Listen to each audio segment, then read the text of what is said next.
ओम शांति। आज की मुरली है 28/2/2025।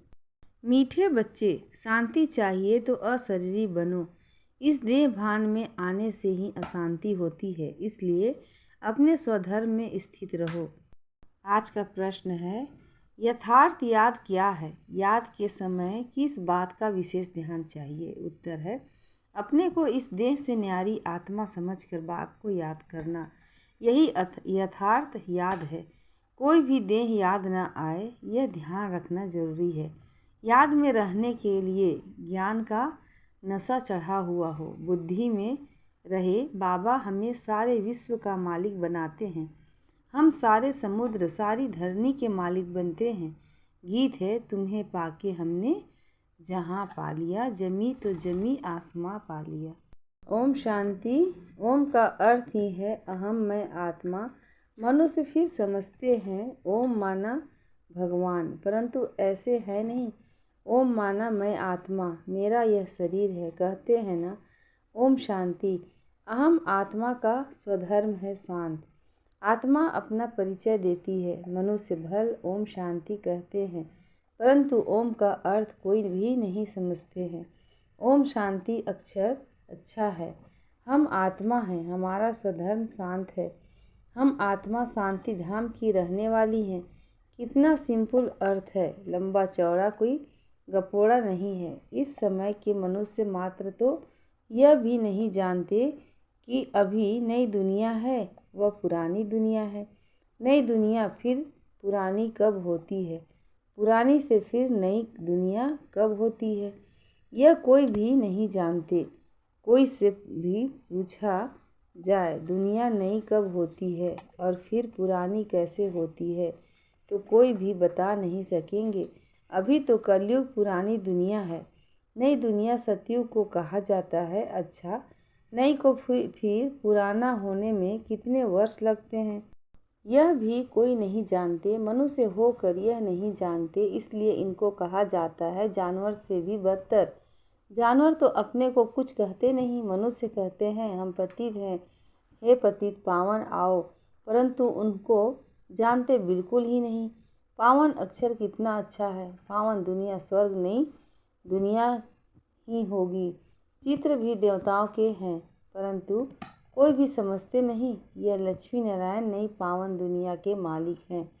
यह सब बातें बेहद का बाप ही बैठ बच्चों को समझाते हैं। नई दुनिया स्वर्ग को कहा जाता है। देवताओं को कहेंगे स्वर्गवासी। अभी तो है पुरानी दुनिया नर्क, यहाँ मनुष्य है नरकवासी। कोई मरता है तो भी कहते हैं स्वर्गवासी हुआ, तो गोया यहाँ नरकवासी है ना। हिसाब से कह भी देंगे बरोबर यह नरक ठहरा, परंतु बोलो तुम नरकवासी हो तो फिर तो बिगड़ पड़ेंगे। बाप समझाते हैं देखने में तो भल मनुष्य हैं, सूरत मनुष्य की है, परंतु सीरत बंदर जैसी है। यह भी गाया हुआ है ना। खुद भी मंदिरों में जाकर देवताओं के आगे गाते हैं, आप सर्वगुण संपन्न। अपने लिए क्या कहेंगे, हम पापी नीच हैं, परंतु सीधा कहो कि तुम विकारी हो तो बिगड़ पड़ेंगे। इसलिए बाप सिर्फ बच्चों से ही बात करते हैं, समझाते हैं, बाहर वालों से बात नहीं करते हैं, क्योंकि कलयुगी मनुष्य है नरकवासी।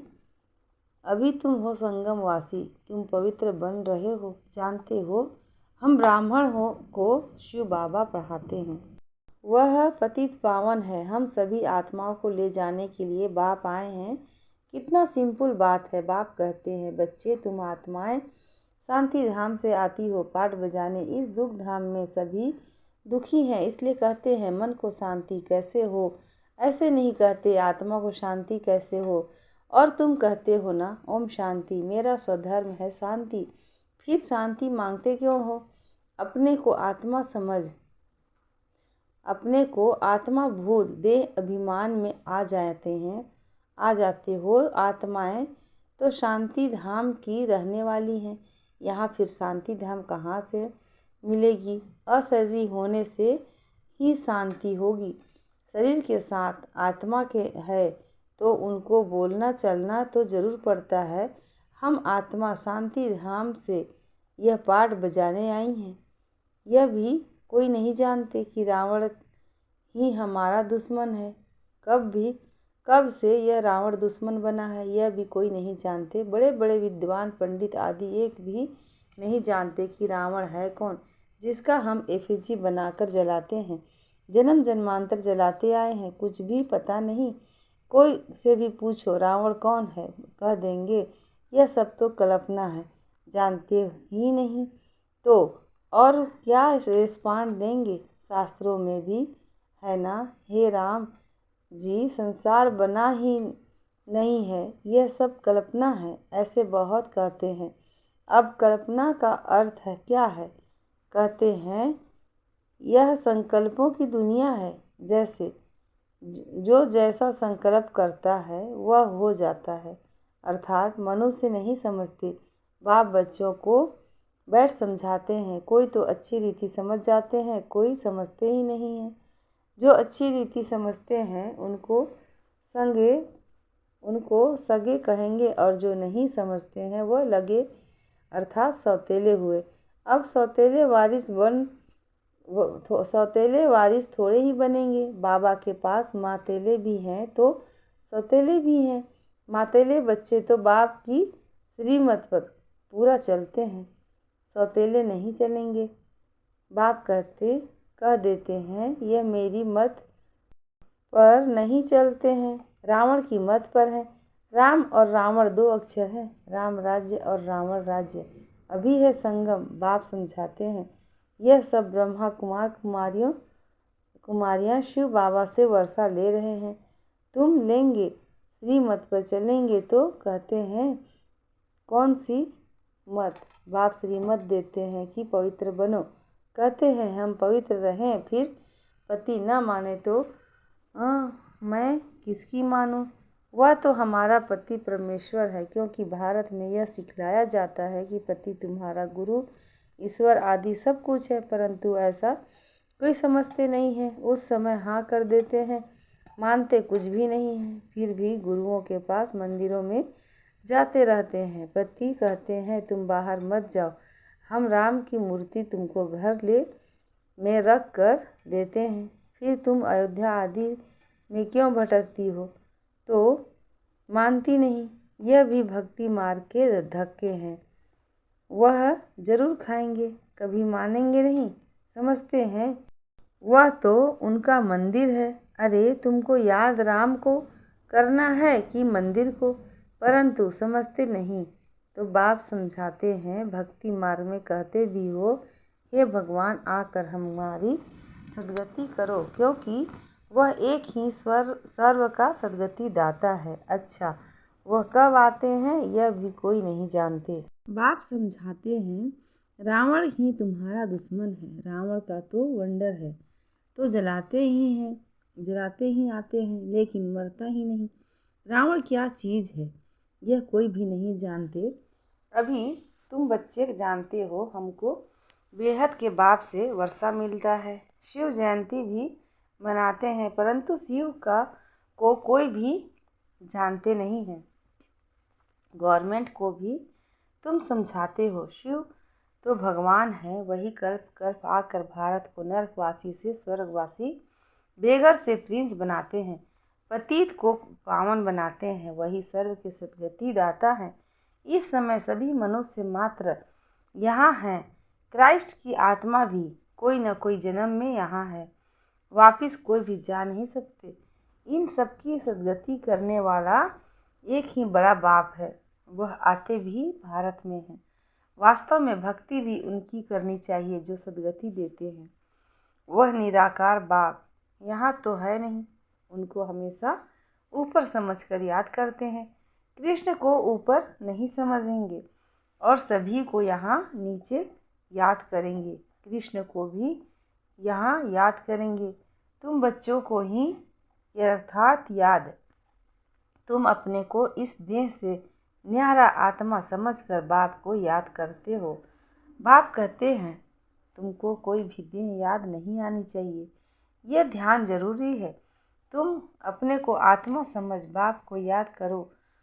बाबा हमको सारे विश्व का मालिक बनाते हैं। सारा समुद्र, सारा धरनी, सारे आकाश का मालिक बनाते हैं। अभी तो कितने टुकड़े टुकड़े हो हैं, एक दो की हद में आने नहीं देते। वहाँ यह बातें होती नहीं। भगवान तो एक बाप ही है। उस ऐसे नहीं कि सभी बाप ही बाप हैं। कहते भी हैं हिंदू चीन भाई भाई, मुस्लिम भाई भाई, परंतु अर्थ नहीं समझते हैं। ऐसे कभी नहीं कहेंगे हिंदू मुस्लिम, मुस्लिम बहन भाई। नहीं, आत्माएं आपस में सब भाई भाई हैं, परंतु इस बात को जानते नहीं हैं। शास्त्र आदि सुनते सत सत करते रहते हैं, अर्थ कुछ भी नहीं। वास्तव में है असत्य, झूठ। सचखंड में सच के साथ सचखंड में सच ही सच बोलते हैं। यहाँ सब झूठ ही झूठ है। कोई को बोलो कि तुमने झूठ बोला तो बिगड़ पड़ेंगे। तुम सच बताते हो तो भी कोई तो गाली देने लग पड़ते। अब बाप को तो तुम ब्राह्मण ही जानते हो। तुम बच्चे अभी देवी गुण धारण करते हो। तुम जानते हो अभी 5 तत्व भी तमो प्रधान है। आजकल मनुष्य भूतों की पूजा भी करते हैं, पर भूतों को ही याद कर रहती है। बाप कहते हैं अपने को आत्मा समझ माँ में क्यों याद करो। भूतों को मत याद करो। गृहस्थ व्यवहार में रहते हुए बुद्धि का योग बाप के साथ लगाओ। अब देही अभिमानी बनना है। जितना बाप को याद करेंगे तो विकर्म विनाश होंगे। ज्ञान का तीसरा नेत्र तुमको मिलता है। अभी तुमको विक्रमाजीत बनना है। वह है विक्रमाजीत संवत, यह है विक्रमी संवत। तुम योग बल से विक्रमों पर जीत पाते हो। भारत का योग तो मशहूर है, मनुष्य जानते नहीं हैं।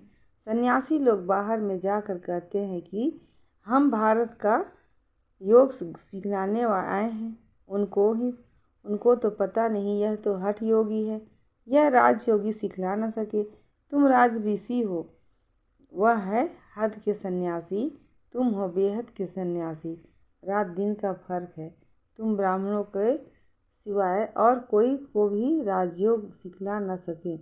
यह है नई बातें, नया कोई समझ न सके, इसलिए नए को कभी अलाउ नहीं किया जाता है। यह इंद्र सभा है ना। इस समय में सब पत्थर बुद्धि हैं। सतयुग में तुम बनते हो पारस बुद्धि। अभी है संगम, पत्थर से पारस सिवाय बाप के कोई बना न सके। तुम यहाँ आए हो पारस बुद्धि बनने के लिए। बरोबर भारत सोने की चिड़िया था। यह लक्ष्मी नारायण विश्व के मालिक थे ना।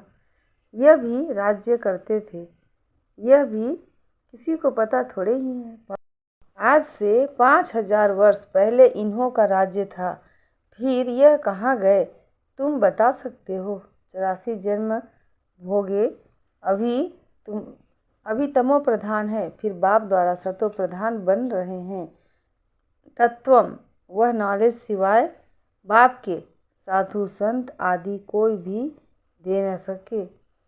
वह है भक्ति मार्ग, यह है ज्ञान मार्ग। तुम बच्चों के साथ जो अच्छे अच्छे गीत हैं उन्हें सुनो तो तुम्हारे रोमांच खड़े हो जाएंगे। खुशी का पारा एकदम चढ़ जाएगा। फिर वह नशा स्थायी भी रहना चाहिए। यह है ज्ञान अमृत। वह शराब पीते हैं और नशा चढ़ जाता है। यहाँ यह तो है ज्ञान अमृत। तुम्हारा नशा उतरना नहीं चाहिए, सदैव चढ़ा रहना चाहिए। तुम इन लक्ष्मी नारायण को देखने कितने खुश होते हैं।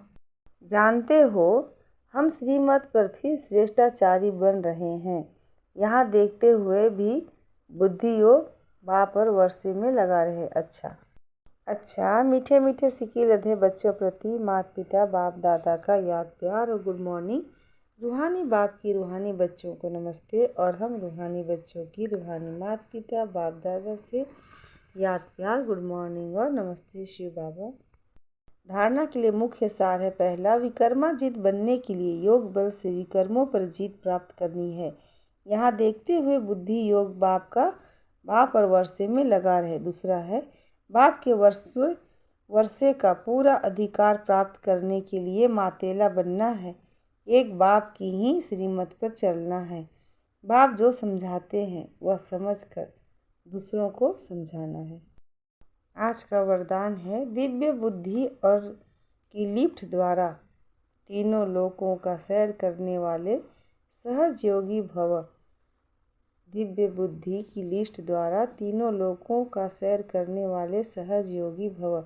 संगम युग पर सभी बच्चों को दिव्य बुद्धि की लिफ्ट मिलती है। इस वंडरफुल लिफ्ट द्वारा तीनों लोकों में जहाँ चाहो वहाँ पहुँच सकते हो। सिर्फ स्मृति का स्विच ऑन करने पर सेकंड में पहुँच जाएंगे और जितना समय जिस लोक का अनुभव करना चाहो उतना समय वहाँ स्थित रह सकते हो। इस लिफ्ट को यूज करने के लिए अमृत वेले केयरफुल बन स्मृति के स्विच को यथार्थ रीति से सेट करो। अथॉरिटी होकर इस लिफ्ट को कार्य में लगाओ तो सहज योगी बन जाएंगे। मेहनत समाप्त हो जाएगी।